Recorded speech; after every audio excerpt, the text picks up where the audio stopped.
पे बैठो, सारे लोग डिबेट को लिखेंगे। अच्छा एक नॉर्मल फॉर्मेट बता दियो उनको लिखने का। हाँ आप जैसे कर सकते हो यदि लिखना चाहो तो, बट ठीक है आप सीख लोगे। आप जैसे लिखना चाहो लिखो। और हाँ तुम लोगों को भी मौका दिया जाएगा बोलने का लास्ट में। आपको सब ये मत सोचना है कि हम ही बोलना है आप सुनने के लिए बैठे।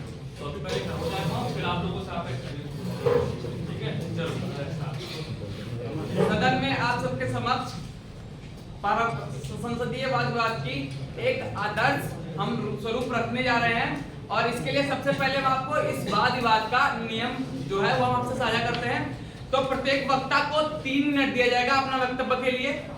प्रथम वक्ता के बाद 1 मिनट होगा कॉमन टाइम, बाकी वक्ताओं के बाद कॉमन टाइम नहीं दिया जाएगा। तैयारी हेतु वाद विवाद की तैयारी हेतु मात्र 1 मिनट दिया जाएगा। सामान्यतः यह समय सीमा 10 से 15 मिनट होती है जैसे पहले ही बताया गया, परंतु हम बस आपको एक आदर्श प्रारूप बताने जा रहे हैं, इसलिए बस सब समय सीमा हमने घटा के कम रखेंगे। समय की भी अपनी सीमाएं हैं।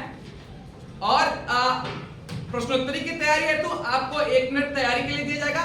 2 मिनट की प्रत्येक वक्ता को प्रश्नोत्तरी के लिए 2 मिनट दिया जाएगा। पारंपरिक प्रत्युत्तरी भाषण के लिए 1 मिनट सामान्य समय दिया जाएगा, सामान्य समय तैयारी हेतु। फिर 1 मिनट का प्रत्युत्तरी भाषण होगा। ये हमारा आज का सब वो नियम रहा। उसके बाद हमें इसको पक्ष और विपक्ष निर्धारण करने के लिए टॉस कराना होता है। तो मैं दोनों दलों में से किसी एक वक्ता को बुलाना चाहूंगा आगे टॉस के लिए, ताकि हम पक्ष और विपक्ष का निर्धारण कर सके। तो कोई एक वक्ता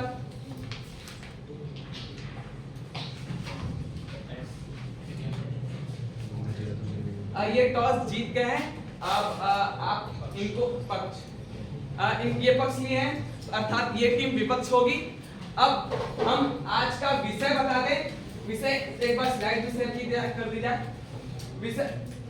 विषय है भारतीय संसद का यह सदन एकल शिशु नीति वन चाइल्ड पॉलिसी लागू करेगा। यह हमारे वाद विवाद का विषय है। और अब हम कॉमन टाइम देंगे, सामान्य समय देंगे वाद विवाद की तैयारी हेतु।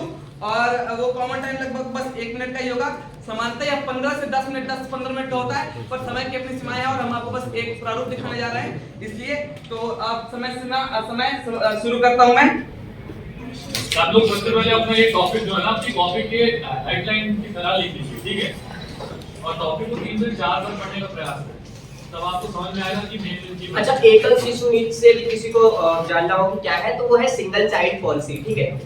तो हाल ही में अभी उत्तर प्रदेश में इसको लागू करने की बात की है। जनरली ये एकदम डायरेक्ट डिबेट करने 1 मिनट के टाइम के अंदर ही, लेकिन आपको 15 मिनट या 20 मिनट जो भी उसकी नियमावली में टाइम प्रिपरेशन का मिलता है तो आपको वो टाइम मिलेगा।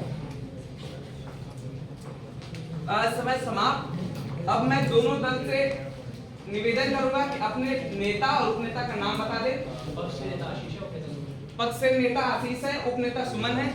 विपक्ष से नेता विपक्ष अपने नेता और उपनेता का नाम बता दे। विपक्ष से नेता कुणाल है और उपनेता सौरभ है। बेसिकली इनको प्रधानमंत्री और प्रधानमंत्री भी कहा था, और नेता विपक्ष आपने जो स्लाइड में देखा होगा, तो मैं इसलिए बता दिया हूँ। अब मैं सदन में नेता पक्ष को आमंत्रित करूंगा, वह आए अपना वक्तव्य रखें। मैं 2.5 मिनट पे एक वेव दूंगा, 3 मिनट पे टैप दूंगा और समय समाप्त हो जाएगा वक्तव्य का। 2.5 मिनट विपक्ष से पीएम और सॉरी नेता कुणाल है और नेता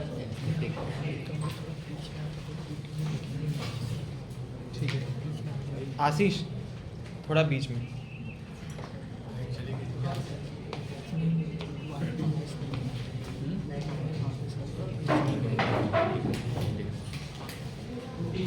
आप मेरा टाइमर शुरू कर दीजिएगा।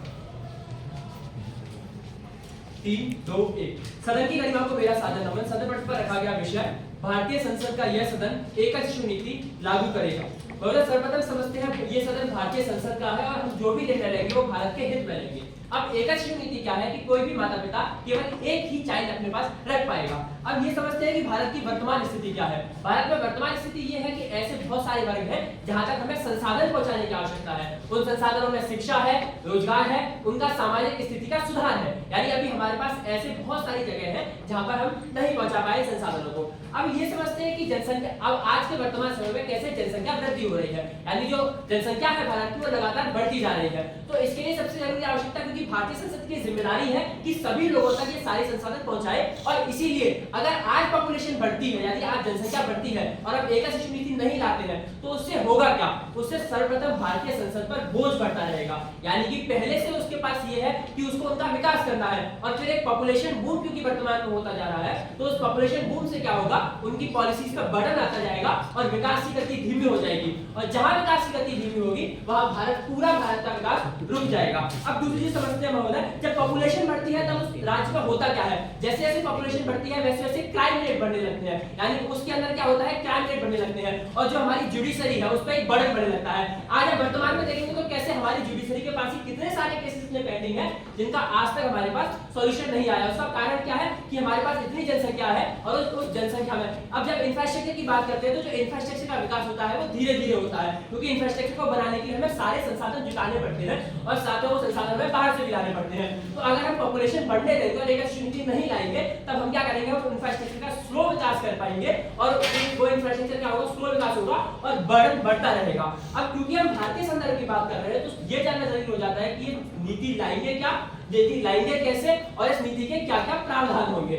सर्वप्रथम हम ये नीति एक सीमित समय के लिए लागू करेंगे, और उस समय की अवधि 10 वर्ष की होगी, और उस समयावधि के अंदर उस नीति के अंदर कुछ कुछ प्रावधान भी है। सबसे पहला प्रावधान है कि जब हम कोई नीति लाते हैं तो उस नीति के अंदर एक पनिशमेंट का प्रावधान है, यानी कि आप अगर इस कानून को नहीं मानेंगे, इस नीति को नहीं मानेंगे, तब आपको कुछ जुर्माना देना पड़ेगा। अब उस जुर्माने का स्वरूप क्या होगा आज के भारतीय संसद में, उस जुर्माने का स्वरूप होगा जो बेसिक आपको चीजें दी जाती है, जैसे आपको राइट टू एजुकेशन दिया जाता है। अगर आपके पास एक से ज्यादा बच्चा है तो आपको जो राइट टू एजुकेशन वाले राइट्स है उन सबसे रोक दिया जाएगा, और जो आपको रिजर्वेशन मिलती है, जो आपको सब्सिडीज मिलती है, उस सब्सिडी से भी आपको वंचित कर दिया जाएगा। लेकिन इसमें एक एक्सेप्शन पे रखेंगे, यदि किसी बच्चे की मृत्यु हो जाती है या कोई बच्चा अपाहिज बचा होता है तब आप एक से अधिक बच्चा रख सकते हैं। तो इस प्रकार हम इस नीति भारत में लागू करेंगे और भारत के विकास को सुनिश्चित करेंगे। इसी के साथ अपना वक्तव्य समाप्त करना चाहूंगा। धन्यवाद।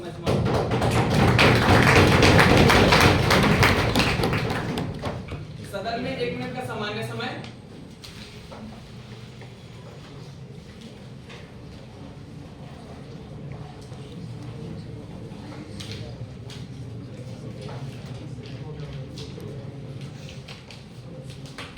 सामान्य समय समाप्त। मैं नेता विपक्ष को आमंत्रित करता हूं अपने वक्तव्य लेकर उपस्थित हो। मैं 2.5 मिनट पे वेट दूंगा, 3 मिनट पे 3, 2, 1 के साथ शुरू कर दीजिए बेटा। 3, 2, 1। सदन की गरिमा को मेरा सादर नमन। सदन पटल पर दिए गए विषय भारतीय संसद का यह सदन वन चाइल्ड पॉलिसी लागू करेगा के पुरजोर विपक्ष में मैं अपने वक्तव्य के साथ। प्रतिपक्ष आता है और वो बता जाता है कि भारतीय संसद होने के नाते हमारा कार्यभार क्या है कि हम लोगों को संसाधन क्या करें, सुनिश्चित करें, लेकिन उसके साथ साथ हमारा कार्य यह भी है कि भी जो लोकतंत्र ने मनुष्य को क्या दिया है, राइट्स दिए हैं, या फिर जो राइट्स दिए उसको सुनिश्चित करें कि भी किसी के राइट का उल्लंघन ना हो या फिर किसी का हनन ना हो। लेकिन जो यहाँ पर आकर बता के जाते हैं कि भी किस प्रकार ये नीति को लागू करेंगे, उस पूरे दौरान को क्या करें कि भी भारत सरकार नाकाम रही है, भारत संसद नाकाम रही है पॉपुलेशन को चैनलाइज करने में, पॉपुलेशन का इस्तेमाल करने में, और उसकी वजह से भारत की स्थिति सुधर नहीं पाई है। इसलिए वो क्या कर रहे हैं, सारा जिम्मा किसके ऊपर थोप दे रहे हैं, पॉपुलेशन के ऊपर, कि भी तुम्हारे बढ़ने की वजह से आज हमारी क्या नहीं हो पाई है, ग्रोथ नहीं हो पाई है। यहाँ पे जरूरत क्या है कि भी आज के समय में वो बता के जाते हैं कि संसाधन की क्या है, कमी है। यहाँ पे जरूरत है कि भी आज के समय में सबसे बड़ा संसाधन क्या है, ह्यूमन रिसोर्स है, उसको चैनलाइज किया जाए, नई नई इंडस्ट्री लगाई जाए, उनके अंदर स्किल डेवलप की जाए। उसके विपरीत ये क्या कर रहे हैं कि भी अगर कोई मनुष्य एक से ज्यादा बच्चा पैदा कर देता है कि उसको शिक्षा ही नहीं देंगे, उसके बाद क्या होगा, उसमें पहले से वैसे ही अवेयरनेस नहीं थी उस तबके में जिसके जहां पे पहले ज्यादा बच्चे पैदा किए जाते हैं, उसके साथ साथ उनके बच्चों को भी शिक्षा नहीं मिल रही है। मतलब आगे जाके वो सेम चीज को क्या करेंगे, रिपीट करेंगे, और जो वो पॉपुलेशन को कंट्रोल करने की बात करते हैं उसके ज्यादा एडवर्स इफेक्ट क्या होंगे हमें यहाँ पे देखने को मिलेंगे। अगर बात करें वो कह के जाते हैं कि अगर किसी दंपति का बच्चा मर जाता है या फिर जेनेटिकली पैदा होता है जेनेटिकल डिसऑर्डर के साथ, वो क्या करेंगे एक्सेप्शन दे देंगे। लेकिन अगर किसी दंपति का बच्चा 20 साल के बाद 30 साल के बाद मर जाता है तो क्या उस दंपति की जितनी जिम्मेदारी है क्या वो राष्ट्र संभालेगा? क्या वो उसके जो राष्ट्र है अपने संसाधन देके उनका कार्यभार संभालेगा? अगर राष्ट्र इसके लिए सक्षम है तो राष्ट्र इसके लिए क्यों सक्षम नहीं है कि वो इंफ्रास्ट्रक्चर को सुधारे? कैसे सुधारे? अगर वो बात करते हैं भारत के अंदर क्राइम बढ़ रहा है या फिर इंफ्रास्ट्रक्चर का डेवलपमेंट है वो स्लो है, भारत के अंदर पॉपुलेशन बहुत ज्यादा है, जहां पे आज वो 10 लोगों की नियुक्ति कर रहे हैं वहां पे 1000 लोगों की नियुक्ति कर ले, वहां पे 100 लोगों की नियुक्ति कर ले, और जिसकी वजह से जो डेवलपमेंट का प्रोसेस है उसे तेज कर ले।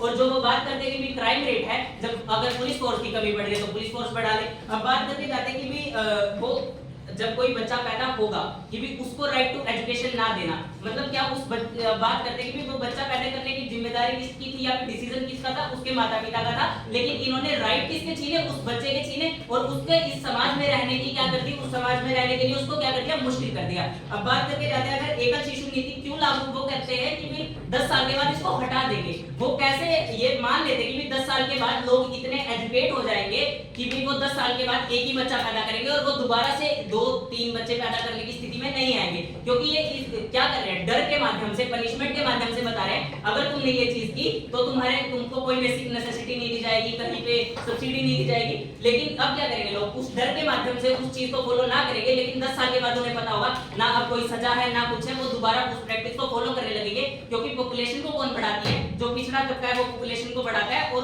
क्या करेगा? 10 साल के बाद वो फिर ये सोचेगा जितने ज्यादा लोग होंगे उतनी ज्यादा हमारे पास आमदनी आएगी, और वो फिर पॉपुलेशन को बढ़ाएगा। धन्यवाद।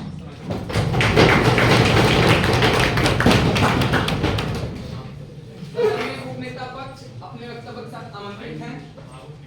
मैं 2 मिनट में वेट दूंगा। के साथ कुछ शुरू करूंगी। 3, 2, 1। सदन की गरिमा को मेरा सादर नमन। दिए गए विषय के पक्ष में उपनेता पक्ष। महोदय, प्रतिपक्षी वक्ता सदन में आते हैं और बात करके जाते हैं कि लोकतांत्रिक देश है भारत, यहाँ पे अधिकार दिए जाते हैं हर नागरिक को। तो मैं बता दूं कि लोकतंत्र में जिम्मेदारियों के साथ आते हैं अधिकारों के साथ आते हैं रीजनेबल रिस्ट्रिक्शन, और साथ ही आते हैं आपकी ड्यूटीज, आपके कर्तव्य। तो महोदय, यदि आज की जो वर्तमान स्थिति है वहाँ पे वेलफेयर या डेवलपमेंट सुनिश्चित करने के लिए पॉपुलेशन पे रोक लगाना पड़ रहा है, इंसेंटिव्स पे रोक लगाना पड़ रहा है, तो हम लगाएंगे। क्यों? क्योंकि ऐसा करने से जो आपकी ओवरऑल पॉपुलेशन है उसका डेवलपमेंट हो रहा है। तो यहाँ नागरिकों की भी जिम्मेदारी बनती है कि सरकार के साथ, भारतीय संसद के साथ कोऑपरेट करें। दूसरी बात वो कहते हैं कि ह्यूमन रिसोर्स पे आप जोर दीजिए, ना कि मटेरियलिस्टिक रिसोर्स पे। महोदय, ह्यूमन रिसोर्स क्या होता है वो जानने की जरूरत है। ह्यूमन रिसोर्स मात्र एक शारीरिक व्यक्ति नहीं होता, उस पर लगाया गया जो इन्वेस्टमेंट होता है, निवेश होता है, उसे भी जब जोड़ा जाता है तभी आप ह्यूमन रिसोर्स बनाते हैं। आप बोल के जाते हैं कि आप नियुक्ति कीजिए लोगों की, 10 कर रहे तो 10,000 की कीजिए, परंतु आप नियुक्ति हर किसी की नहीं कर सकते। उस पोस्ट के लिए जो सक्षमता चाहिए, जो कैपेबिलिटी चाहिए, जो क्राइटेरिया चाहिए, आप उस व्यक्ति को उस केपेबल लेवल पे जब तक पहुंचा ही नहीं पा रहे तो आप कैसे नियुक्ति की स्वीकृति कर सकते हैं? फिर ये बात करके जाते हैं, मेरे जो नेता है वो बात करके जाते हैं कि यदि किसी दंपति का जो शिशु है वो मान लीजिए फिजिकली चैलेंज है या फिर उसकी मृत्यु हो जाती है भविष्य में, तो उस दंपति का क्या होगा? देखिए, जब हम ये कह रहे हैं कि 10 साल के लिए हम बेसिक नीड सबको प्रदान करेंगे, तो हम क्या कर रहे हैं? लाइफ एक्सपेक्टेंसी यानी आपकी जो जीवन दर है जीने की, उसको आप बढ़ा रहे हैं। क्योंकि जितने ज्यादा हेल्थ केयर फैसिलिटीज, जितना अच्छा भोजन, जितने अच्छे तौर तरीके, उतनी ज्यादा आपकी जीवन जीने की जो दर है वो बढ़ जाती है। तो यहाँ पे अननेचुरल डेथ से हो सकता है कि दंपति का शिशु मर जाए, परंतु जो नेचुरल डेथ है उसको हमने कंट्रोल किया है। उसके बाद आप को बता दें कि जैसे कि हमारा मॉडल तैयार किया गया था, तो क्यों हम 10 साल के लिए ही प्रावधान को ला रहे हैं? क्यों? क्योंकि जैसे कि चाइना और जापान की जो डेमोग्राफिक स्ट्रक्चर है फिलहाल देखा जाए तो वहाँ पे जो बुजुर्ग लोग हैं उनका वृद्धि दर सबसे ज्यादा बढ़ रहा है। वहाँ पे जो यूथ पॉपुलेशन है वो उतनी नहीं है, तो कहीं सेम सिचुएशन भारत में ना आ जाए, इसी के लिए हमने ऐसी कालावधि रखी है जो कि निर्धारित है, एक छोटे समय के लिए है। फिर ये बात करके जाते हैं पिछड़ी जनता की कि सबसे ज्यादा बच्चे तो पिछड़ी जनता जो होती है, जो बैकवर्ड जो जिन्हें ये मान के जाते हैं, वहाँ पे होती है। तो फिर आप वहाँ पे क्या करेंगे? कैसे अपनी पॉलिसी को लागू करेंगे? तो महोदय, भारत जो है एसिमेट्रिकल फेडरलिज्म की बात करता है, भारत जो है स्पेशल प्रोविजंस की बात करता है, 30 सेकंड बचे राइट, विशेष दर्जे की बात करता है। तो यहाँ हमारा मुद्दा क्या है? हमारी पॉलिसी की जो आउटकम है, जो कि पॉपुलेशन कंट्रोल करना है, और जो पॉपुलेशन है प्लस जो रिसोर्सेज है उन दोनों को अलाइन करना है कि पॉपुलेशन की जो ग्रोथ रेट है वो इस हिसाब से हो कि हमारे रिसोर्सेज उनके काम के लिए कम ना पड़ जाए। तो ऐसे में क्या होगा? जो पिछड़ी जनता है उनके लिए एक अलग तरीके से इस प्रावधान को लागू करेंगे। क्यों? क्योंकि हमारा जो आउटकम है वो सफल हो सके। यहाँ हमें तरीके से आपत्ति नहीं है, जो हमारा मकसद है वो है रिसोर्स और पॉपुलेशन को अलाइन करना, तो हम वही करने का प्रयास करेंगे। इसके साथ मैं अपने वक्तव्य का अंत करती हूँ। धन्यवाद।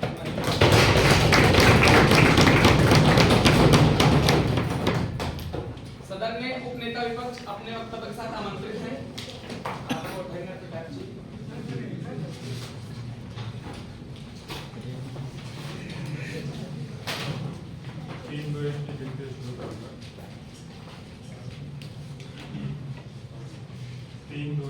सदन की गरिमा को मेरा साझा करूं।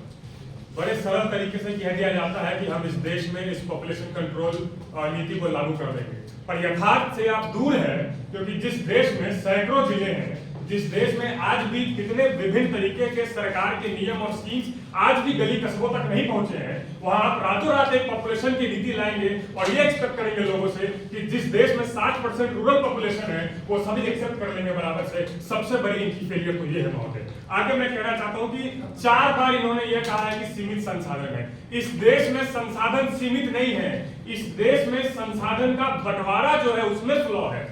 कहीं देखा जाता है कि सरप्लस हो जाती है संसाधन की, कहीं देखा जाता है कि संसाधन की डेफिसिट हो जाती है। संसाधन को यूनिफॉर्म करने की आवश्यकता है। यहाँ पे साफ साफ देखा जा रहा है कि अपनी जिम्मेदारी से ये भाग रहे हैं और इसे पॉपुलेशन कंट्रोल नीति के अंदर ला रहे हैं। आगे कहना चाहता हूँ कि ये कह रहे हैं कि रोजगार के अवसर कम हो जाएंगे और सरकार पर बोझ पड़ेगा। सरकार पर बोझ नहीं पड़ेगा। इसलिए मैं पूछना चाहता हूँ कि पिछले 5 सालों में 10 सालों में कितने सरकारी स्कूलों में वृद्धि हुई, कितने सरकारी यूनिवर्सिटी में वृद्धि हुई? सरकारी बोझ नहीं बढ़ी है।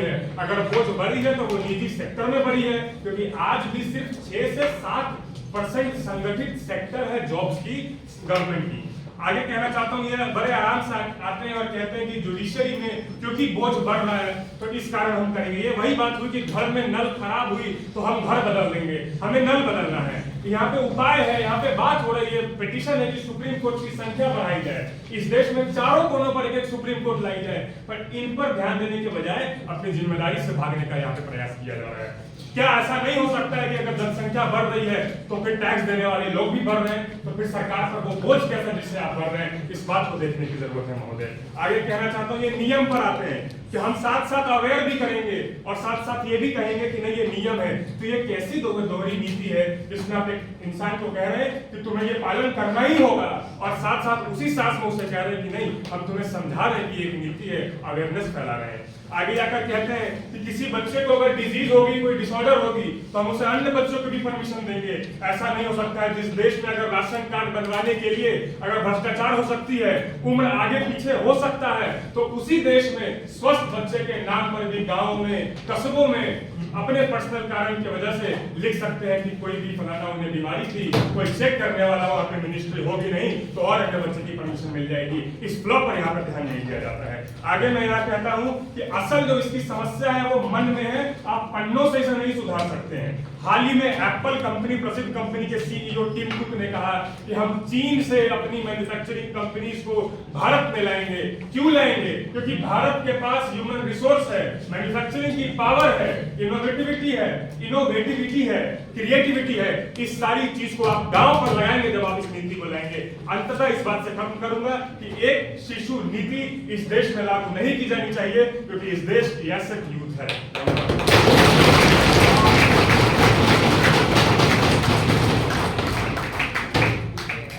प्रश्नोत्तरी की तैयारी हेतु 1 मिनट का सामान्य समय।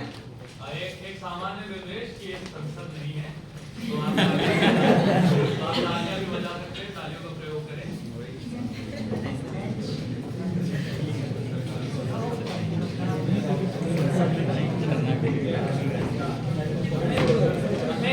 समय समाप्त। विपक्ष पक्ष के किसी एक वक्ता को प्रश्नोत्तरी के लिए आमंत्रित करें। विपक्ष उपनेता को आमंत्रित। उपनेता सदन में आमंत्रित है प्रश्नोत्तरी के लिए। महोदय, क्या हम भारतीय संसद होने के नाते हमारी जिम्मेदारी है भारत के कॉन्स्टिट्यूशनल राइट प्रोवाइड करना? जी, भारतीय संसद में हम बैठे हैं तो उसके नाते हमारी जिम्मेदारी बनती है कि हम सबके वेलफेयर की बात करें और साथ ही जो हमारे राइट प्रोवाइड करें। हाँ जी, उत्तर पूरा करूं। और जो हमारे नागरिक हैं वो भी हमें वेलफेयर लाने में जी महोदय, जो बच्चा पैदा हो रहा है क्या उसको कॉन्स्टिट्यूशन ने राइट्स दिए हैं? जी हाँ, दिए हैं। लेकिन आप कह रहे हो उसको राइट टू एजुकेशन भी दिया है कॉन्स्टिट्यूशन ने। जी दिया है। लेकिन आपने कह दिया उसको राइट टू एजुकेशन नहीं दिया जाएगा। आपने खुद ही कॉन्स्टिट्यूशन ने जो राइट दिए उसको खत्म कर दिया। देखिए, राइट टू एजुकेशन खत्म होने की बात नहीं है, यहाँ बात हुई कि जो इंसेंटिव सरकार देती है। आपके इंसेंटिव में right to education था। आपको एजुकेशन से संबंधित जो इंसेंटिव्स है हमने उसकी बात की, स्कॉलरशिप, रिजर्वेशन, इनकी बात की गई। क्या आप पिछड़े तबके को आगे लाना चाहती हैं? जी और अब अगर किसी पिछड़े तबके में, क्योंकि अवेयरनेस भी कम है जी, और उन्होंने एक से ज्यादा बच्चे पैदा कर दिए, तो हम इसीलिए तो मॉडल के अंतर्गत हमने ऐसा प्रावधान रखा है कि जो बैकवर्ड एरियाज है जहाँ ज्यादा समय लगेगा अवेयरनेस लाने के लिए, उनका अलग तरीका अपनाया जाए। महोदय, आपने अलग तरीका नहीं बताया। अब बताइए, आप अगर उनको एक्सक्लूड कर दोगे, आज भारत की पॉपुलेशन तो वही तबका बढ़ा रहा है जिसके अंदर अवेयरनेस नहीं है। देखिए, एक्सक्लूड नहीं किया जा रहा है, उनके लिए डिफरेंशियल ट्रीटमेंट का प्रोसेस अपनाया जा रहा है। तरीका अलग है, पर आपने तरीका कहीं भी नहीं बताया, आपने कह दिया अलग तरीका। क्या अलग तरीका? कैसे आज के समय में आप उसको लागू कर दोगे? जी देखिए, उनको जानने के लिए, क्योंकि वो ट्राइबल एरिया है, उनका जो लाइफस्टाइल है वो मेन स्ट्रीम पॉपुलेशन से भिन्न है, तो उनको महोदय सिर्फ ट्राइबल नहीं, यहाँ पे पिछड़े इलाके यानी गांव भी हैं, रूरल एरिया तो पहले एक्सेसिबिलिटी पे ध्यान दिया जाएगा कि कैसे उन तक पहुंच सके सरकार, और उसके बाद अवेयरनेस का कार्यक्रम।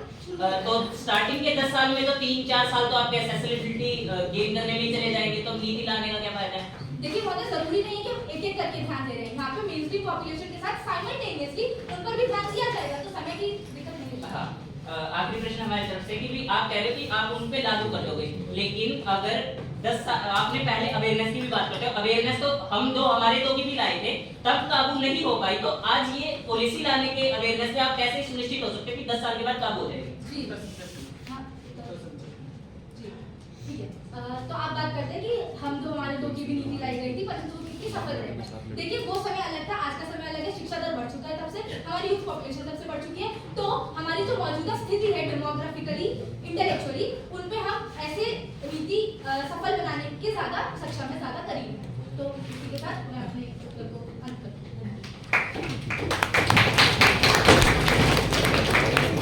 विपक्ष के किसी एक वक्ता को प्रश्नोत्तरी के लिए आमंत्रित करें। नेता पक्ष और विपक्ष।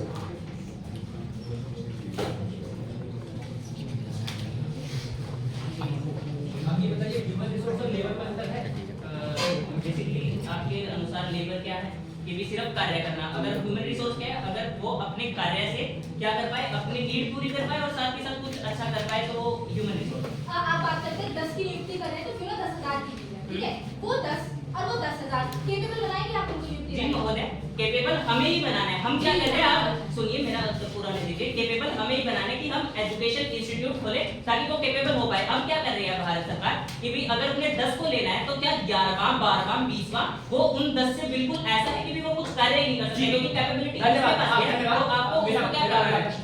मेरा अगला प्रश्न ये, आपने एजुकेशन इंस्टीट्यूट बनाने की बात करी, यानी आपके पास पहले से एक बर्डन है एजुकेशन इंस्टीट्यूट बनाने का, अब आपके पास एक और पॉपुलेशन का बर्डन पड़ेगा, तब आप क्या करेंगे? जी महोदय, ये बात सबसे पहले हमारे दिमाग में पहले ही होती है कि भी पॉपुलेशन बढ़ेगी, क्योंकि जो हमारी नॉर्मल लाइफ है, भारत का समाज है वो आगे बढ़ रहा है, तो ये आपकी जिम्मेदारी है पॉपुलेशन के लिए। आपके पास अनलिमिटेड रिसोर्स है, आपके पास अनलिमिटेड रिसोर्स है। बेसिकली हमारे पास अनलिमिटेड पॉपुलेशन है जिसको एज अ रिसोर्स इस्तेमाल किया जा सकता है। अब पॉपुलेशन को रिसोर्स बनाने के लिए आपको मटेरियल रिसोर्स की आवश्यकता है, तो वो मटेरियल रिसोर्स क्या है? एजुकेशन वो लिमिटेड है, नहीं, लिमिटेड नहीं है। अगर अच्छा, अनलिमिटेड रिसोर्स है। एजुकेशन की जरूरत है, एजुकेशन प्रोवाइड करने के लिए अनलिमिटेड हमारे पास क्या है? शिक्षक है जिनके पास कैपेबिलिटी है, ये आपकी कमी है कि आप उसको अवेलेबल नहीं करवा पाते हो समाज में।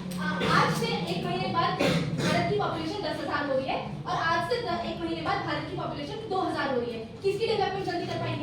जी बेसिकली बात करती है कि भी मेरी नीति कैसे है। अगर मेरी नीति में ही फ्लो है, अगर मैं आज की जो नीति है, हम ना एजुकेशन ढंग की प्रोवाइड कर पा रहे हैं, ना हेल्थ केयर, तो वो 2000 की भी पॉपुलेशन में क्या होगी, ग्रोथ की क्या होगी? धन्यवाद। बड़ी जगह पे नीति लागू करने के लिए ज्यादा संसाधन की आवश्यकता तो बेसिकली आप तो होती है नहीं, ये बताइए ना, होती है नहीं। तो फिर इस जो आप प्रश्न पूछ रहे हैं होती है। अब आप ये बताइए, हाँ, अंतिम प्रश्न है, जब ज्यादा रिसोर्सेज की आवश्यकता होती है, तो बड़ी पॉपुलेशन पे नीति लाने के लिए आपको ज्यादा संसाधन लगेंगे, और कम पॉपुलेशन जो यूनिफॉर्मली बढ़ेगी उस पर कम लगेंगे, तब उस केस में आप पॉपुलेशन ये नई शिक्षा नीति क्यों नहीं ला रहे? देखिए, अब मैं उत्तर पूरा कर लेता हूँ। अब आप कह रहे हो बड़ी पॉपुलेशन बड़ी जगह पे लाने के लिए आपके ज्यादा रिसोर्स लगेंगे, तो फिर अगर आप इस प्रकार से ये कह रहे हो कि कुछ समय के बाद आपको क्योंकि एक सीमित वर्ग का क्या करना है, डेवलपमेंट करना है, तो आप आपका एरिया भी कम कर दो। हम सिर्फ इसी एरिया की डेवलपमेंट की बात करें, जबकि यहाँ पे जरूरत है कि भी आप आपके डिपार्टमेंट बढ़ाएं। जिस स्थान पर आपके डिपार्टमेंट नहीं जा पा रहे, वहाँ पे भी आप अपने डिपार्टमेंट ले जाकर ग्रोथ करें। धन्यवाद।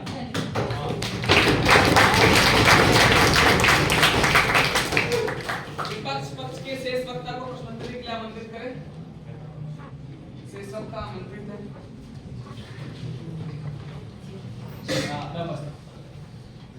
इस देश में ट्रैफिक के रूल्स हैं, ट्रैफिक रूल्स ना मानने पर दंड है। ठीक है, तो 100% माना जाता है, अब यही आपको समझ की आवश्यकता है। अगर 100% माना जाता है कि नहीं? नहीं माना जाता, मतलब उत्तर सुन लीजिए कि आप ये सुनिए, ट्रैफिक रूल अगर नहीं होते तो कहीं ही नहीं माना जाता। अब नीति है तो उसमें कमी है, यानी ट्रैफिक रूल लोग मानते हैं क्योंकि उसके लिए नीति है। तो नहीं माने जाते हैं ना। अब ये समझिए, अगर मर्डर के लिए कोई लॉ नहीं होता तो सब लोग मर्डर करते होते, मर्डर के लिए क्यों करते हैं? क्योंकि उसके लिए एक लॉ। तो उसकी बात ये है कि उसकी सक्सेस रेट 100% से डिसाइड नहीं होगी ना। देखिए, ये बात मानते हैं? जी बिल्कुल। तो इसका मतलब है कि फिर ये भी सक्सेस नहीं हो पाएगी। अब सुनिए, जब आप सक्सेस रेट की बात करते हो, भारतीय संसद में बैठते हैं, तब आपको ये देखना होगा कि कितना मैक्सिमम लोगों तक बेनिफिट आप पहुंचा पा रहे हैं। उत्तर का ये देश कैशलेस इकोनॉमी की तरफ बढ़ रहा है। जी दोबारा। कैशलेस इकोनॉमी, हाँ जी बढ़िया। ठीक, इसका क्या प्रमुख कारण करप्शन रिमूव करना है? देखिए, कैशलेस इकोनॉमी का केवल एक कारण करप्शन रिमूव करना नहीं है, अभी तो ग्लोबल के साथ जुड़ना भी एक बड़ा कारण है। तो corruption one of the factors है या नहीं? हाँ। ठीक है, तो क्या इसका मतलब ये है कि जहाँ पेपर वर्क होती है उसके संभावित जहाँ डिजिटल हो तो वहाँ करप्शन पे हम तोड़ लगा सकते हैं। ये तो अजम्पशन है, ये ऐसा बिल्कुल भी आवश्यकता नहीं है कि जहाँ पे पेपर वर्क हो रहा होगा ये देश 60% रूरल पॉपुलेशन है। जी बिल्कुल है। ठीक है, तो वहाँ पे पेपर वर्क ज्यादा है या डिजिटल ज्यादा? अब सुनिए, अब आप वर्तमान में बैठ के जब ये कह रहे हैं कि वहाँ पेपर वर्क ज्यादा है, तब आप बहुत सीमित मानसिकता के साथ है। आज आप गांव में जाएंगे तो इतने सारे इंसेंटिव गवर्नमेंट आ चुकी है, डिजिटल एजुकेशन की तरफ गवर्नमेंट बढ़ चुकी है, और आप यहाँ बैठ के आप कह रहे हैं कि गांव में डिजिटल एजुकेशन नहीं है। मेडिकल सर्टिफिकेट पेपर वर्क है या डिजिटल है आज के देश में? यथार्थ बताइए, आदर्श में। अब सुनिए, मेडिकल सर्टिफिकेट एक वैलिड डॉक्यूमेंट है जो बताता है कि आपके अंदर वो कमियां हैं नहीं है। जब अगर आप इस सवाल से, इस कॉन्टेक्स्ट से इसको जोड़ रहे हैं, तब इसके लिए हमने साफ साफ बताया था कि कैसे हमारे प्रावधान उसको जमीनी स्तर पर लागू करेंगे और ये सुनिश्चित करेंगे कि वो मेडिकली डिसेबल्ड है या नहीं, और पॉलिसी को प्रॉपर फंक्शनिंग करा जाएगा। धन्यवाद। विपक्ष के शेष सत्ता को प्रश्नोत्तरी के लिए आमंत्रित करें। जी शेष सत्ता मंत्री उपनेता, आप कहते हैं कि कोई भी पॉलिसी नहीं पहुंची है ग्रामीण स्तर तक, तो मुझे बताइए मनरेगा ग्रामीण स्तर तक पहुंची है या नहीं? मैं ये नहीं कहा कि कोई पॉलिसी ग्रामीण स्तर तक पहुंची है, पर मनरेगा कोई ग्रामीण स्तर नहीं, है। उत्तर खत्म नहीं। पर बात जब हम किसी पॉलिसी की करते हैं तो भारत से हटकर भारतीयों की बात करते हैं, और भारतीय में वो हर हिस्सा कवर होगा जो अर्बन पॉपुलेशन भी है, रूरल पॉपुलेशन भी है, जिसके पास आज हाथ में फोन भी है, जिसके पास आज हाथ में फोन नहीं। जी बहुत बहुत धन्यवाद। मेरा प्रश्न केवल इतना है कि क्या मनरेगा का जो स्कीम है उसमें रूरल लोग भी एजुकेट, उसमें एम्प्लॉयड है, अर्बन लोग भी उसमें एम्प्लॉयड है या नहीं? आपके सवाल में फ्लॉ है, सवाल में फ्लॉ है, क्योंकि मनरेगा पूरे देश के लिए हुआ ही नहीं, मनरेगा सिर्फ 100 जिलों के लिए था। तो जिस देश में 500 जिले हैं उसे आप 100 जिलों से कैसे प्रारंभ करें? 100 जिलों में अप्लाई होना और सक्सेस होना में अंतर है। आप कहना चाहते हैं कि अभी तक इंफ्रास्ट्रक्चर स्कूल डेवलपमेंट नहीं हुई है, शिक्षा दर भारत की 10 साल से आज तक बढ़ी है? ये नहीं कहा कि डेवलप, शिक्षा दर बढ़ी है, ये नहीं कहा कि डेवलप नहीं हुई है। हमने ये है कि शिक्षा दर बढ़ी है। प्रश्न मैंने समझ गया जवाब। मैंने ये नहीं कहा कि इंफ्रास्ट्रक्चर डेवलप नहीं हुई है, मैंने ये कहा कि सरकारी हिस्से में जो है कितने प्रतिशत सरकारी अस्पताल बने गए। अगर हम हाल ही में देखें आज के मौजूदा नीति में, तो सरकारी स्कूलों को बेहतर करने की नीति लानी चाहिए। इसके बजाय ये इस अंतिम पंक्ति, इसके बजाय ये नहीं कि उसके जगह हम उसे हटाने की बात जी करें। हेल्थ केयर की बात करते जाते हैं आप। पॉपुलेशन इंक्रीज हो रही है, यानी कि बच्चे हॉस्पिटल में ढंग से पैदा हो पा रहे हैं, फैसिलिटीज दी जा रही है, तभी बढ़ रहे हैं। जी अच्छा, अब मुझे आप बताइए, आप कहते हैं कि प्राइमरी स्कूल में काम चल रहा है, इससे पहले आपका मतलब क्या था? जी सवाल मैंने पूरा किया। सवाल ये था, आप कहते चाहते हैं कि हॉस्पिटल और हेल्थ केयर फैसिलिटी पे ध्यान नहीं दिया जा रहा है, तो जब पॉपुलेशन बढ़ रही है यानी कि हॉस्पिटल में डिलीवरी हो पा रही है, मदर को उस तरीके की सिचुएशन, उस तरह की फैसिलिटीज दी जा रही है, तभी तो हो पा रहा है ना ये सर? डिलीवरी हो पा रहा तो एक नेचुरल प्रोसेस है। जब आज जब 100 साल पहले हॉस्पिटल नहीं थी तो डिलीवरी नहीं होती, अभी होगी। आज हॉस्पिटल है तो आज भी होती। ठीक है, 100 साल पहले तो ज्यादा थी, थोड़ी सी बात है। हाँ, प्रश्न। ठीक है, मेरा अंतिम प्रश्न ये है, आप कहते हैं कि प्राइमरी स्कूल को बढ़ाया जाएगा। मेरा प्रश्न केवल इतना है, प्राइमरी स्कूल को बढ़ाने के लिए जो संसाधन है, अगर वो पॉपुलेशन बूम को सारे संसाधन सुनिश्चित कराने के लिए लगा देंगे, तो फिर आप प्राइमरी हेल्थ केयर फैसिलिटी को कैसे और प्राइमरी एजुकेशन को कैसे इंक्रीज करेंगे? ये ठीक है। अब ये चीज समझना पड़ेगा कि जो सोने की नाटक कर रहा है उसे आप नहीं जगा सकते, जो सो रहा है उसे आप जगा सकते हैं। इससे तात्पर्य ये है कि जो प्राइवेट सेक्टर है वो सरकार के क्रियान्वयन क्षेत्र में नहीं है, इसलिए सरकारी यूनिवर्सिटी में अगर कोई समस्या होती है तो सरकार की जवाबदेही होती है, पर प्राइवेट में होती है तो सरकार की जवाबदेही नहीं होती है। अंततः इसी बात से मैं खत्म करूंगा कि सरकार की जो क्रियान्वयन क्षेत्र थी वो आज भी उतनी है। आज 10 साल पहले आप चल जाए तो तथ्य आज भी वही कहता है कि 6% संगठित क्षेत्र थे और आज भी 2022 में उतने ही संगठित क्षेत्र थे। धन्यवाद।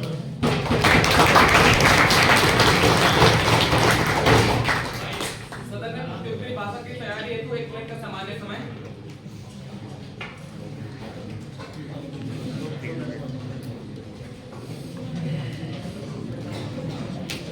सामान्य समय समाप्त। मैं विपक्ष दल से आग्रह करूंगा जो आए हम लोग प्रत्युत्तरी भाषण करें। सदन की गरिमा को मेरा अंतिम नमन। सदन पटल पर आज जो वाद विवाद हुआ उसमें हम किस प्रकार जीते हैं हमने पहले ही बताया। भारतीय संसद होने के नाते हमें लोगों को कॉन्स्टिट्यूशनल राइट प्रोवाइड करने हैं, जबकि ये आते हैं विपक्ष आता है और कह के जाते हैं कि भी उनकी ड्यूटी है, इसके लिए हम उनको राइट ही नहीं देंगे, वो सिर्फ ड्यूटी पूरे करके रह जाएंगे और राइट हम दे ना दे हमारी मर्जी है। वो आके कह के जाते हैं कि हम कोई ऐसी नीति लाएंगे जो बैकवर्ड एरिया उनके लिए भी लागू हो। क्या नीति, कैसे लागू, क्या उसके प्रारूप होंगे, कुछ बता के नहीं जाते, सिर्फ हवा में बात करके जाते हैं कि भी हम ऐसा कर देंगे। वो यहाँ पे उनकी जो जिम्मेदारी है, जब वो सरकार बनाते हैं कि जो सरकार की जिम्मेदारी थी कि भी कितनी भी पॉपुलेशन हो, कितनी भी एडवर्स कंडीशन हो, लोगों को संसाधन सुनिश्चित करना, उसके लिए वो काबू नहीं थे, उसके लिए वो सक्षम नहीं थे और इसलिए उन्होंने क्या किया कि भी हम लोगों को बढ़ने से ही रोक देंगे। आज जितने लोग हैं हम उतनों को ही रोक देंगे और खुद मान रहे हैं जितने लोग आज हैं उनको भी हम क्या रिसोर्स अवेलेबल नहीं करवा पा रहे हैं। हमने बताया कि भी आज के समय की जरूरत क्या है कि भी भारतीय सरकार ह्यूमन रिसोर्स पे इन्वेस्ट करे, उनकी स्किल को बढ़ाए और नई नई इंडस्ट्रियां खोले और भारत में एम्प्लॉयमेंट की बात करें, ना कि पहले जो पहले के समय में नियम बनाए गए थे उनको लेकर चले। धन्यवाद। सदन में पक्ष दल प्रत्युत्तरी भाषण के वक्तव्य के साथ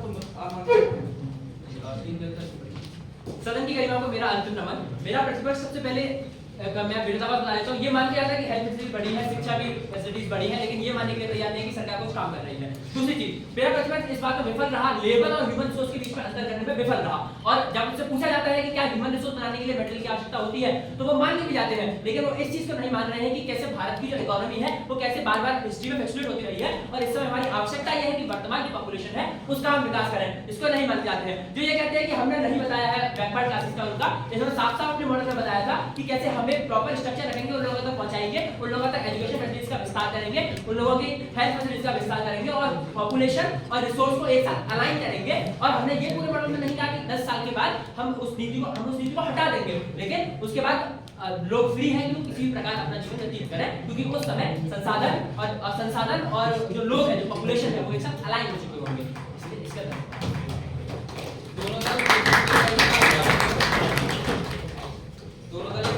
गाइस, आप सबके पास 2 से ढाई मिनट का समय है।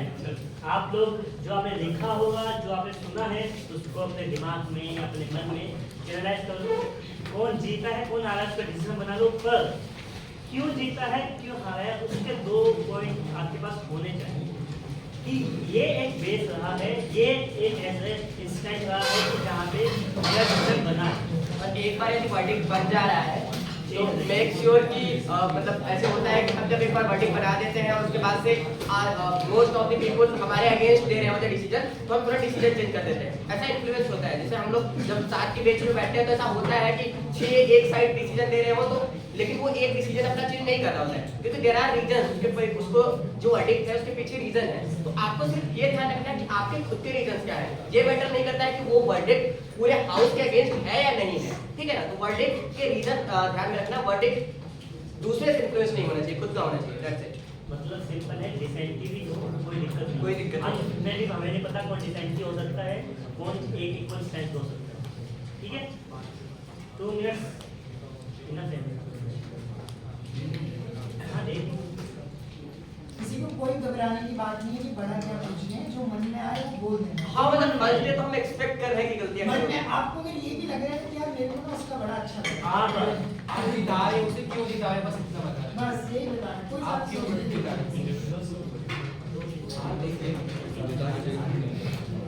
बाकी आज की डिबेट सुन के कैसा लगा आपको? स्कूल से आए हैं, आप भी अपने कॉलेज से पढ़ने स्टूडेंट्स हैं, जस्ट थोड़ा अधिक जानते हैं, बस वो कुछ नहीं, हल्का सा अधिक जानते हैं, वो सिखा देते हैं, वो कुछ नहीं, ठीक है। किस किस को ये लगता है कि भाई पक्ष जीता है, हाथ जस्ट पक्ष, पक्ष को मैंने बहुत पक्ष बहुत इमोशन विपक्ष जो एक तरह शिशु नीति का सपोर्ट कर रहा था, जिसको लगता है कि इसमें लगता है वो हाथ खड़ा होना था। ठीक है। विपक्ष कौन सारे लोग विपक्ष में बाकी इसको लगता है विपक्ष में। और जिन्होंने कोई भी हाथ नहीं उठाया वो इसमें कुछ ऐसे लोग हैं जो डिसीजन नहीं बना पा रहे हैं। अच्छा इनका डिसीजन अभी तक नहीं बना है, ये बताओ। जिसका लगता है बहुत ही अरे ये नॉर्मल है, मतलब हम भी लोग डिसीजन नहीं बना पाते थे स्टार्टिंग में, सब होता है डिसीजन नहीं बना पाते। ठीक है गाइस, एक बार बताओ भाई पक्ष वाले कौन से? सिंपल स्टेट हल हो यार, कोई दिक्कत नहीं है। पक्ष विपक्ष पक्ष फॉर द मोशन वाले। ठीक है, कोई भी एक या दो पॉइंट कुछ भी बोलो। आप इसको सुनेंगे सारे। सर इनके पक्ष में बता देते हैं, इनके विपक्ष में। अरे भाई जिताने का रीजन क्यों है? जीता, हाँ क्यों जीता है? जोर से। सर विपक्ष का कहना था कि जो मतलब हमारे देश का ग्रोथ जनसंख्या बढ़ने से भी होगा, लेकिन अगर हम देखें तो 1985 में जब उसके बाद जब जनसंख्या रुकना चालू हुआ, उससे पहले उसको विस्फोट कहा जाता था 1951 से लेकर 85 तक। उसके बाद जो जनसंख्या नियंत्रण हुआ तो आज शिक्षा के रेट में हम आगे जा रहे हैं, इकोनॉमी के रेट में हम 5वां स्थान पे आ गए, अभी 4था स्थान पे आ गए हैं। चाइना आज चाइल्ड पॉलिसी करके हमसे आगे बढ़ चुका है, जबकि हम चाइना से पीछे जा रहे हैं। जापान चाइल्ड पॉलिसी करके आगे जा रहा है, इसीलिए हम पक्ष में। ठीक है, अच्छा हाँ आप भी। मैं पक्ष के, मैं इस पूरे मोशन के एज आइडियली तो मैं विरोध मतलब विपक्ष में हूँ, बट इस डिबेट में मुझे लगता है पक्ष जीता है, क्योंकि फर्स्ट मुझे पहले उनके पॉइंट्स अच्छे लगे थे जो भैया ने जब आके बोला था, बट उसके बाद ये डिबेट कहीं ऐसा चला गया कि पॉपुलेशन कंट्रोल, एक तरफ लग रहा था कि पॉपुलेशन कंट्रोल को बढ़ावा दे रहे हैं, इधर लग रहा था कि पॉपुलेशन कंट्रोल मतलब ये था कि पॉलिसी लाना चाहिए, लीगलाइज करना चाहिए या लीगलाइज नहीं करना चाहिए, इस पे डिबेट था।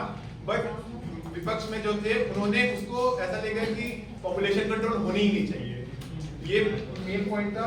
और विपक्ष में मुझे फैक्ट्स की कमी दिखी, इसलिए मैं पक्ष को जिताना चाहता हूँ। ठीक है, एक बार मैं हाथ करेगा वो सब, बोल एक दो लोगों से और पूछ लेते हैं। हाँ हाँ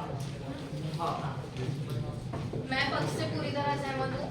जो तथ्य पक्ष में रखे वो बहुत ही तारीफपूर्ण, मतलब बहुत ही ज्यादा सहमत हूँ उनसे, क्योंकि जो वन चाइल्ड पॉलिसी अगर वो लागू नहीं होगी भारत में तो हमारी जो रिसोर्सेज है वो सभी डिप्लीशन में चले जाएंगे और हर व्यक्ति को वो रिसोर्सेज नहीं प्राप्त हो पाएंगे। तो मैं पूरी तरह सहमत हूँ। ठीक है, एक लास्ट वन लेते हैं।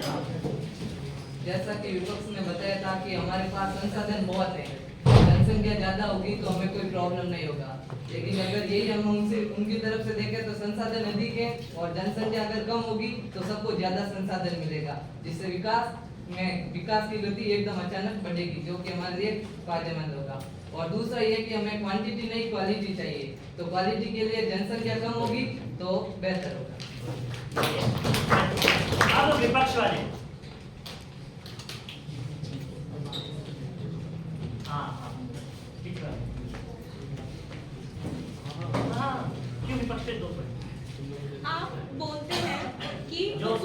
आप बोलते हैं कि पॉपुलेशन बढ़ रही है तो क्राइम रेट भी बढ़ रहा है, तो ये किसी भी प्रकार से कोई भी पॉइंट नहीं है, क्योंकि जीडीपी भी बढ़ रही है, पर कैपिटा इनकम भी बढ़ रही है, वो तो डेफिनेटली होगा अगर पॉपुलेशन बढ़ेगी तो। फिर आप बोलती हैं कि राइट टू एजुकेशन खत्म हो सकता है रीजनेबल रिस्ट्रिक्शंस में, तो मतलब ये चीज हो सकती है, तो ये तो बिल्कुल मतलब क्लियर है कि even during emergency it was completely clear that fundamental rights can't be abolished। तीसरी चीज, आप जब लेबर और ह्यूमन रिसोर्स की बात हुई तो आपने बोला कि पॉपुलेशन अनलिमिटेड पॉपुलेशन है, तो अगर हम देखें तो जो लोग एजुकेटेड हैं, जिनके पास मतलब जिनका स्टैंडर्ड ऑफ लिविंग थोड़ा हाई है, तो वो अपने आप ही मैक्सिमम 2 या 3 बच्चे ही वो करते हैं। जो एजुकेटेड नहीं है वो ही लोग मतलब अपने एसेट मतलब इनकम अर्न करने के लिए, ताकि ज्यादा से ज्यादा लोग इनकम अर्न करें, इसलिए वो ज्यादा बच्चे उनके होते हैं। तो मतलब मेन चीज क्या है? मेन चीज है एजुकेशन, मेन चीज है उनके स्टैंडर्ड ऑफ लिविंग बढ़ाना।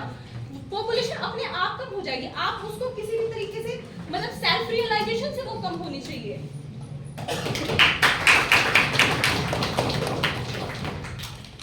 मैं पक्ष से पूरी तरह सहमत हूँ। सर्वप्रथम तो जो एक चीज समझ लेगी जिसका पक्ष ने भी जिक्र किया कि नीति बनाने से ज्यादा आवश्यक है नीति कितने लोगों तक पहुंच रही है, नीति का प्रचार प्रसार किस प्रकार से किया जा रहा है। नीति लागू करने का और उसकी जागरूकता फैलाने का जो भी समय है उसका कोई भी जिक्र पक्ष की तरफ से नहीं किया गया कितने समय में नीति को लागू कर दिया जाए। दूसरी बात, जो बच्चा दूसरा या तीसरा बच्चा जन्म लेता है उसके अधिकारों का हनन होगा, जिसका कोई अपराध भी नहीं था, जन्म तो माता पिता ने दिया। उस बच्चे की क्या गलती जिसका जन्म हो गया है उसके अधिकारों का हनन होगा, वो शिक्षा से वंचित है, उसके मानवाधिकारों का हनन होगा जो कि संविधान के अनुच्छेद 21 का उल्लंघन है, निजता का अधिकार। दूसरी बात, 10 साल बाद जब इस नीति को हटा दिया जाएगा तो स्थिति गंभीर रूप से खराब होने की संभावना उत्पन्न हो सकती है, क्योंकि इतने समय में जहां को अधिकार नहीं दिए गए, जहां अवेयरनेस नहीं फैलाई गई, ऐसे में 10 साल बाद स्थिति और भी गंभीर रूप से खराब हो सकती है। चौथी बात, समस्या संसाधनों की कमी की नहीं, संसाधनों के बंटवारे की। संसाधनों का बंटवारा यदि सही ढंग से किया जाए तो वर्तमान समय में भारत के पास इतने संसाधन हैं कि वो अपनी जनसंख्या का भलीभांति पालन पोषण कर सकते हैं।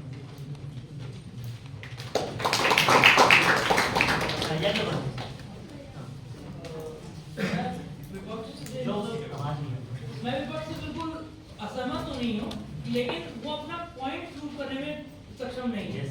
जैसे उन्होंने बात करी कि हम अपनी पॉपुलेशन ग्रोथ के इस मतलब वन चाइल्ड पॉलिसी को लागू करते ही हम अपनी पॉपुलेशन और उस पर ध्यान देंगे, लेकिन ये कोई मतलब कोई जादू की छड़ी तो है नहीं कि आप तुरंत लगाओगे और आप ध्यान देने लग जाओगे। बात भी मनरेगा की, तो मनरेगा भी ऐसी कोई चीज नहीं थी कि जो रात भर में सक्सेसफुल हो गई। मेरे गांव में 2012 में आया था मनरेगा, लागू हुआ था 2005 में। फिर जब गवर्नमेंट ने अपना पक्ष दिया तो बिल्कुल बता दिए गए कि हाँ हम ये करेंगे ये करेंगे ये करेंगे। ये नहीं बताया कि आप जब पॉपुलेशन कंट्रोल करने वाले हो तो उसके प्रोसीजर्स क्या हैं। जो अभी आपके मेन लॉज हैं, जैसे आपका अबॉर्शन लॉ है, उस पे आप क्या मतलब चेंजेस करोगे? क्या आप अपने फीस बढ़ाओगे या पूरी खुली छूट दोगे? और जो आपके मतलब जो ये इन्होंने बात करी कि 1 महीने बाद 10,000 पॉपुलेशन बढ़ जाएगी, 2 महीने बाद 10,000 पॉपुलेशन बढ़ जाएगी। मान लीजिए आज लग गई पॉपुलेशन वन चाइल्ड पॉलिसी, तो क्या आप 2 साल 1 महीने बाद 2 महीने बाद बच्चे नहीं होंगे? बिल्कुल नहीं होंगे। जो अभी प्रेजेंट टाइम पे प्रेग्नेंट वुमेन्स हैं, वो जो भी जैसे भी प्लान कर रहे हैं फैमिलीज, उनका क्या होगा? इस टाइम से हो, इस टाइम कैसे एक साथ सर्वप्रथम तो सभी को मेरा नमस्कार। तो मैं इस डिबेट में विपक्ष के साथ हूँ, क्योंकि सबसे पहले तो विपक्ष के उपनेता ने एक बात कही थी कि अगर हमारे घर के नल में प्रॉब्लम हो जाती है, नल में मुसीबत हो रही है, तो पक्ष क्या कह रहा है कि आप घर चेंज करो, बट नहीं, हमें नल बदलना है। हम क्या बात करते हैं, अभी हम इस चीज को सब देख रहे हैं कि प्रकृति के साथ छेड़छाड़ करो तो क्या होता है, पॉल्यूशन इज अ प्रॉब्लम। और यहाँ पर पक्ष यही कह रहा है कि आप किसी दंपति को बाधित करो कि आपको एक ही बच्चा करना है।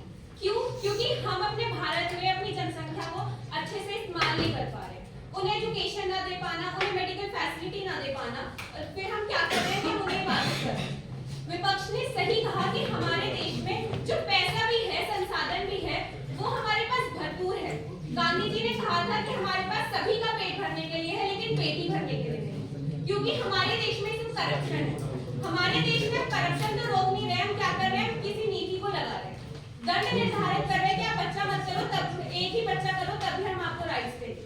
नहीं, हमें क्या करना है, एजुकेशन देनी है, अवेयरनेस देनी है, और इसमें हम सेक्स एजुकेशन भी कर सकते हैं। हम देखते हैं कि कुछ लोग जो ज्यादा पढ़े लिखे हैं वो इस बात को मानते हैं कि आप जितने बच्चों की एजुकेशन अफोर्ड कर सकते हो उतने ही बच्चे करो।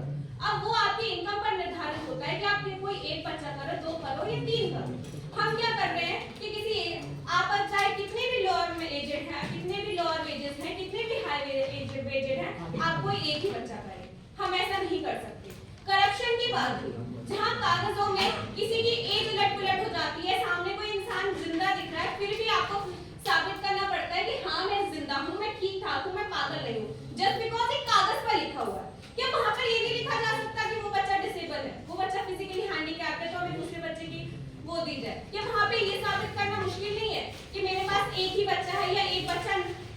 मेरे पास 2 बच्चे हैं जिनमें से एक की ओके, मृत्यु दैट्स हो इनफ।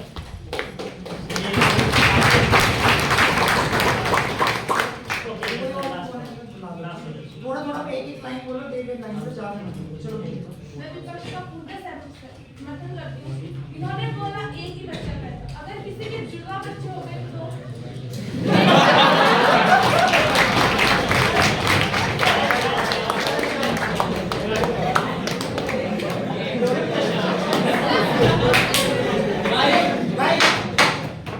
सुनो मेरी बात, ये हाउस होता है, इसका डिसिप्लिन बनाना होता है। तो अगर ऐसा कुछ बोला गया तो ये कोई संसद वैसी वाली नहीं है। संसद में अगर आप करते तो इसका कुछ डिसिप्लिन बनाओ। अगर इसमें क्वेश्चन पूछा उसको इंटेलेक्चुअली थिंक करो, थोड़ा बहुत चलता है लेकिन इतना ज्यादा डिस्ट्रप्शन नहीं करना है आपको, ठीक है?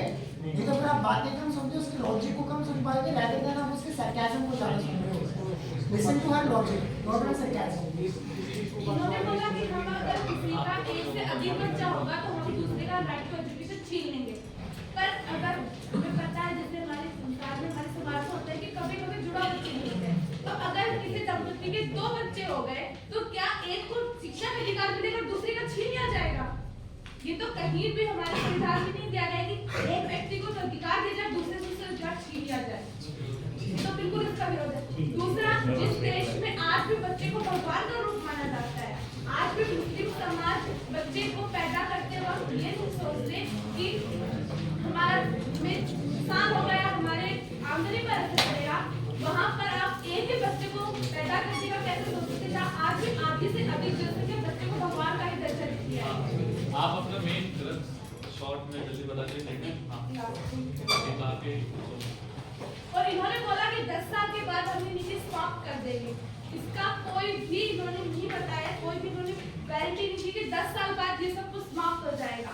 क्योंकि आज भी भारत में साक्षरता की जरूरी, क्योंकि हमें यह सिखाया जाता है कि अगर किसी के पास शिक्षा है तो वह अपना विकास खुद करेगा। इसीलिए बच्चे कम पैदा करो, इसकी जरूरत नहीं है। उन्होंने बोला भी संसाधन का बटा, इसलिए जीवन का स्तर ऊंचा करना और साक्षरता बढ़ानी है। अगर साक्षरता बढ़ेगी तो हमारे देश की जनसंख्या स्तर तक जल्दी 2 मिनट, हाँ जल्दी बोलो, शॉर्ट में बोलो, जो बाकी सब बोल रहे हैं वो नहीं बोलना है। सुन लो ना और सब चलो।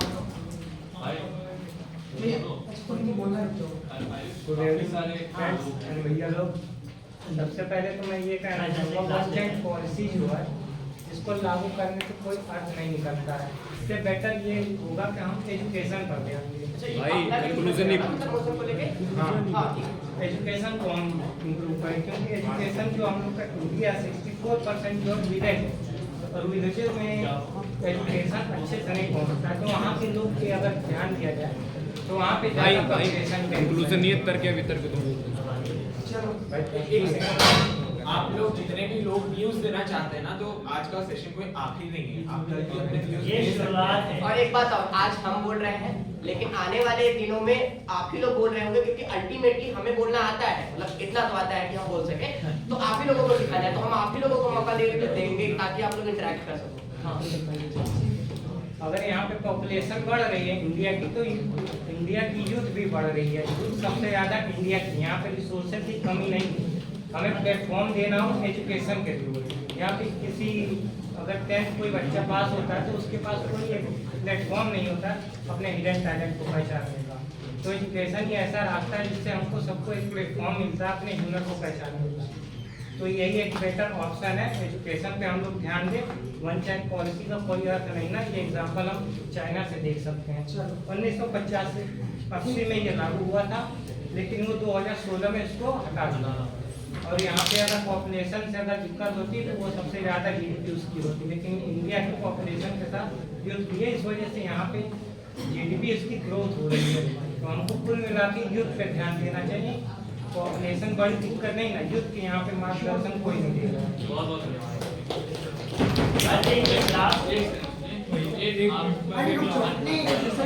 हम ले लेंगे लाइन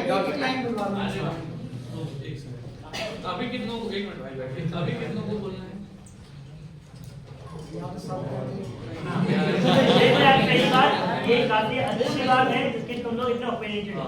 बहुत अच्छी बात ये है ओरिएंटेशन है और स्टाफ का एक जो मैनेजमेंट होता है उसके लिए हमें परमिशन लेनी पड़ती है हर चीज की। यहाँ पे बैठने की परमिशन होती है, आप लोगों को बिठाने की परमिशन होती है, तो उसके लिए हमारे पास थोड़ा रेस्ट्रिक्शंस हैं। तो इस वजह से हम थोड़ा इस चीज थोड़ा जल्दी बंद करेंगे। जिसको आज मौका नहीं मिलता है, आप देखो ये शुरुआत भी नहीं है। कल आप आओगे मंडे, कल आप आओगे सैटरडे ऑफ होता है, मंडे से जब आप आओगे वो आप लोगों का ही क्राउड रहता है, आप लोगों का एक ओपिनियन। और एक बात और, सेशंस के दौरान आप लोग इतने लोग साथ नहीं बैठे होते हो, हम लोग कई सारे ग्रुप्स में डिवाइड हो जाते हैं, तो पूरा भरपूर मौका मिलता है आपको बोलने का, ठीक है। तो इस बात की टेंशन मत लो कि यहाँ पे इतने सारे लोग हैं तो मौका नहीं मिलेगा। हम लोग ग्रुप्स में डिवाइड कर देते हैं और आपके साथ एक एक दो दो सीनियर्स होते हैं, ठीक है। ये तो है चिंता मत लो। जब आप स्कूल में जाते हो ना, दिखाते हैं कि ये हमारा स्कूल है, ये वो वाला चीज है। हर एक स्कूल में हर एक बच्चे का काम होता है, यहाँ पे हर एक बच्चे में काम इंडिविजुअल के काम होगा, इसकी पर्सनैलिटी में काम होगा। ऐसा नहीं कि हमें बैच सिर्फ बच्चे से मतलब है, बच्चा हमारे प्रोडक्टिव हो, बच्चा सोसाइटी में प्रोडक्टिव हो। हम चले जाएंगे 3 महीने में, 4 महीने में, उसके बाद आप लोग हैं, आपके सीनियर्स हैं, जितना प्रोडक्टिव आप होंगे उतना प्रोडक्टिव होने वाला बैच होगा।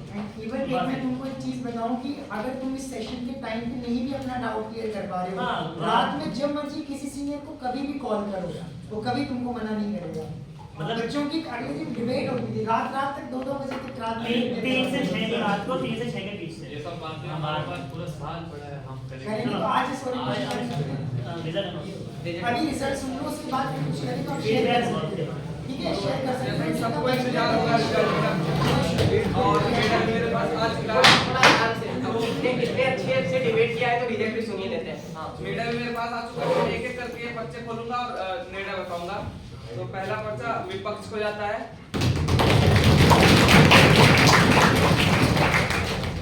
दूसरे निर्णय पक्ष को जाता है और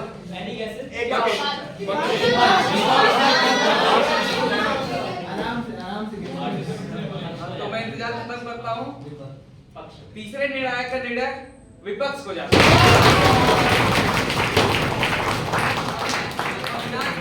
आग्रह करूंगा कि वह आए और बताएं कि डिबेट में क्या करनी थी, कहाँ गलतियां हुई, कहाँ क्या हुई, मैं सब फीडबैक दूंगा। गाइस, खुशी होना अच्छी बात है, पर खुशी को सही ढंग जाहिर करने की कला है। अच्छा साउंड मत करो, साउंड देखो आप सुनो डिबेट में बोला क्या तो भाई लोग देखो, जब हम वाद करते हैं ना पार्लियामेंट्री फॉर्म डिबेट में, तो ऐसे बहुत आते हैं कि तुम स्टेटमेंट्स देकर के चले जाते हो, स्लैंग मार करके चले जाते हो कि ये बोल दिया, और उसको बोला क्यों कि उस तुम्हारे जो टॉपिक्स को रिलेट कर पा रहे हैं नहीं कर पा रहे हैं, बहुत ज्यादा इंपॉर्टेंट रखता है, ठीक है।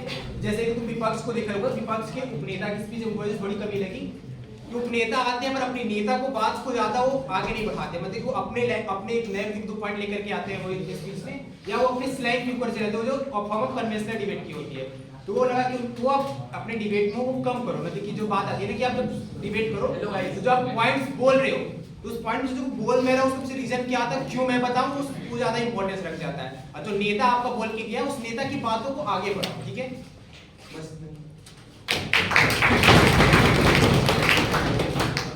मैं संजय भाई से आग्रह करूंगा कि वह आए और अपना फीडबैक ठीक है।